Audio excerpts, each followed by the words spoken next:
बोला बोला बाळूमामा सांगले बाळूमामांची परवानगी असू द्या. मित्रांनो, मला एक सांगायचं आहे तुम्हाला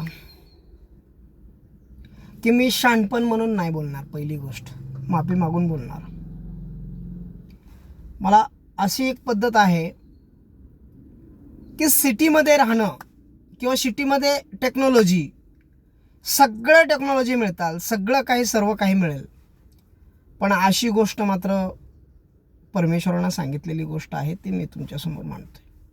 बाळूमामांच्या भाकणूकमध्ये स्वतः देवानं सांगितलंय, अरे सिटीचं खेडं बघा, नीट ध्यानात आणा, सिटीचं खेडं आणि खेड्याची सिटी. काय, सिटीचं खेडं आणि खेड्याची सिटी, म्हणजे सिटीच्या ठिकाणी खेडं होणार आणि खेड्याच्या ठिकाणी सिटी होणार. हे बाळूमामांचं वाक्य आहे आणि सत्य होणार आहे आणि खरी घटना आहे.